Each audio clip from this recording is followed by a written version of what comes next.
This is the Dremel flex shaft, model number 225-01. Today we're going to unbox it, we're going to open up the package, and we're going to show you how easy it is to hook up to your Dremel. So I cut the package open with a pair of scissors. You pull the Dremel flex shaft out.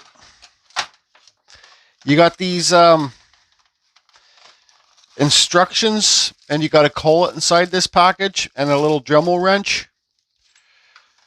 You got a collet in here too. Now this collet is square in here, okay?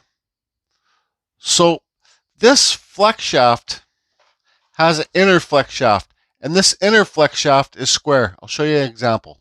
To get this inner flex shaft out, you can hang it upside down and it will shake out, or you can get needle nose pliers and just pull it out a little bit.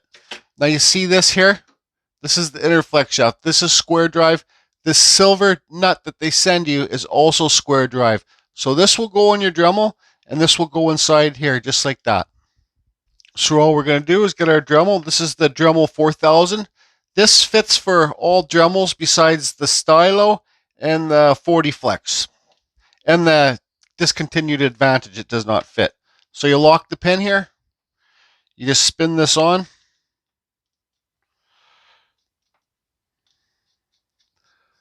Okay. You can get your little Dremel wrench. You can tighten it up. All you do is you put the inner flex shaft, which is square drive, I said, into this square drive. Okay, see it's in there? You just put it up here. You turn this. Screw it on.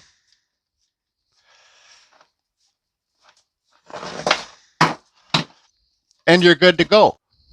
Well, it's not rock and roll time quite yet. Inside this bag I showed you, you have the instructions. Like I said, you have this little Dremel screwdriver. You have a collet.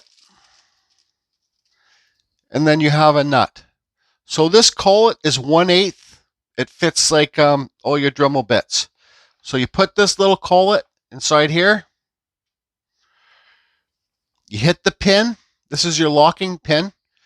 You put the nut on top, and you screw it in. Okay, so here's let's just say this is a Dremel burr, for example. This is 1/8. So this slides inside here. All you do, put it in, pull it out a little bit. Keep your finger on the lock button.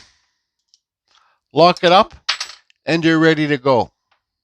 This is very handy for the hobbyist. It's awesome for wood carving or sketching or whatever you're doing, stenciling. Instead of having to hold the whole Dremel, it's much more convenient to hold this. This is like holding a pen when you're doing your crafts. I do suggest when you first hook up this flex shaft, everything needs to be worked in. So turn your Dremel on max full speed for 5 minutes and just let this run and let everything break in. You'll slowly hear the Dremel speed pick up as everything breaks in. That's it for now. Hope it helps.